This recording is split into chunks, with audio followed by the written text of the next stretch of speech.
మీరు పోలీసులు కొంచెం పక్క వచ్చేయండి. అడ్మినిస్ట్రేషన్ పైకి రండి. నువ్వు కూడా కూర్చోమా.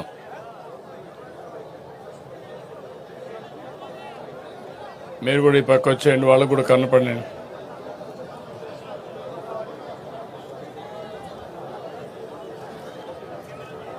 నమస్కారం. గౌరవనీయులు నారాయణ గారు ఈరోజు సిఆర్డిఏ బిల్డింగ్ నిర్మాణం చేసుకొని ఈ సందర్భంగా ఈ కార్యక్రమానికి ఇచ్చేసినటువంటి వేదిక పైన ఉండే పెద్దలందరికీ, ఒక పక్కన స్థానిక పార్లమెంట్ సభ్యులు, కేంద్ర మంత్రి పెమ్మసాని చంద్రశేఖర్ గారు, స్థానిక శాసనసభ్యులు గౌరవనీయులు శ్రవణ్ కుమార్ గారు, ఇంకో పక్కన గౌరవనీయులు నరేంద్ర గారు, శ్రీనివాసరావు గారు, పట్టాభి గారు, municipal administration secretary Suresh Kumar గారు, సిఆర్డిఏ కమిషనర్ కన్నబాబు గారు, అధికార యంత్రాంగానికి అందరికంటే ముఖ్యంగా ఈరోజు ఇక్కడ సిఆర్డిఏ ఆఫీస్ ఓపెన్ చేసుకున్నామంటే దానికి కారకులైన రైతు సోదరి సోదరిమణులందరికీ నా నమస్కారాలు, అభినందనలు, శుభాభినందనలు. మీరు కూడా మీడియా కూడా తగ్గండి. సెక్యూరిటీ కదా దిగు. ఎగ్జాక్ట్గా ఈరోజు మీటింగ్ ఎట్లయితే పెట్టుకున్నామో నాకు లేక్ వ్యూ మీటింగ్లు జ్ఞాపకం వస్తున్నాయి. ఆ రోజు మొట్టమొదటిసారిగా రాష్ట్ర విభజన జరిగింది. జూన్ 2వ తారీఖున 2 రాష్ట్రాలుగా విభజన జరిగింది.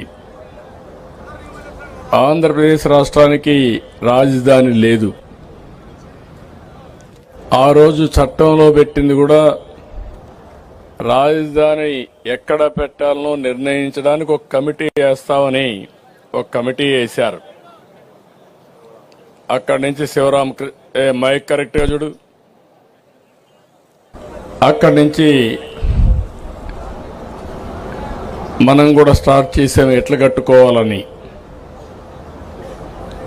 అయితే ఆ రోజు కనీసం ఆనాటి ప్రభుత్వం పలాంది ఇక్కడ రాజధాని వస్తుందనంటే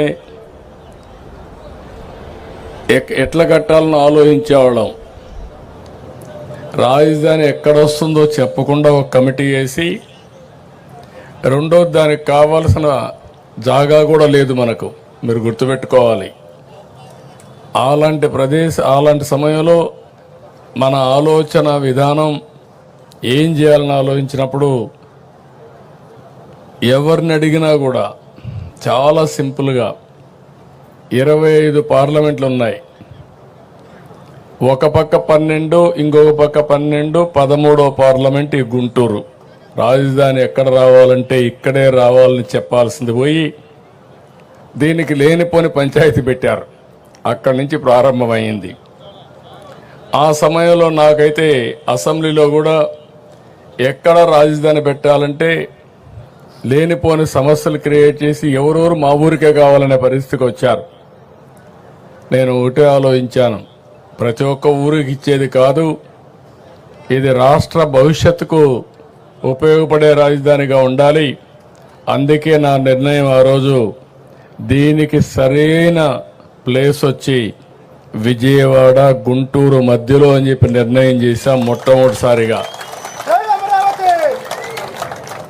అక్కడి నుంచి అందరూ కూడా ఏదో ఒక రాజధాని కట్టు, 100 ఎకరాల్లో కట్టు, 50 ఎకరాల్లో కట్టు అని చాలామంది చెప్పారు. అప్పటికే నేను ఒక ప్రూఫ్ ఆఫ్ కాన్సెప్ట్ తయారు చేశాను. మీ అందరూ గుర్తుపెట్టుకోవాలి. హైదరాబాద్ నగరంలో ఇట్లనే నన్ను చాలామంది ఎగతాళి చేశారు. నేను హైటెక్ సిటీ కట్టినప్పుడు నా విజన్ చెప్తే ఇది సాధ్యమా అని చాలామంది అవహేళన చేశారు. అది దృష్టిలో పెట్టుకొని నేను ఒకటే చెప్పాను, మళ్ళా జీవితంలో ఇలాంటి అవకాశం రాదు తెలుగు వారికి. ప్రపంచంలో ఒక మంచి రాజధాని, అది కూడా ప్రపంచంలోనే ది బెస్ట్ రాజధాని ఇక్కడ. అక్కడ కట్టింది బ్రౌన్ ఫీల్డ్ రాజధాని, ఇక్కడ గ్రీన్ ఫీల్డ్ రాజధాని కట్టాలంటే దేనికైనా ల్యాండ్ కావాలి. మీరు గుర్తుపెట్టుకోవాలి, ఆకాశంలో రాజధాని కట్టలేం. హైదరాబాద్లో అవకాశం ఏంటంటే రాజధాని కట్టే సమయంలో గవర్నమెంట్ ల్యాండ్స్ చాలా ఉండేటివి, మొత్తం సైబరాబాద్ ఏరియా అంతా కూడా. దానికి కారణం నిజాం పరిపాలనలో అక్కడంతా కూడా డెవలప్ కాల. గుర్రాలన్నీ కూడా అక్కడ గ్రేజింగ్ పెట్టేవారు, మొల్చేది. అలాంటి ప్రదేశం చాలా గవర్నమెంట్ ల్యాండ్స్ అని కొంతమంది హైదరాబాద్ నుంచి పాకిస్తాన్కి వెళ్ళిపోయి ఆ ల్యాండ్స్ కూడా వదిలిపెట్టిపోయారు. అవన్నీ తీసుకొని నేను బ్రిక్ బై బ్రిక్ డెవలప్ చేశా. ఆ అనుభవం నాకుంది. అయితే ఇక్కడ ఏం చేయాలి?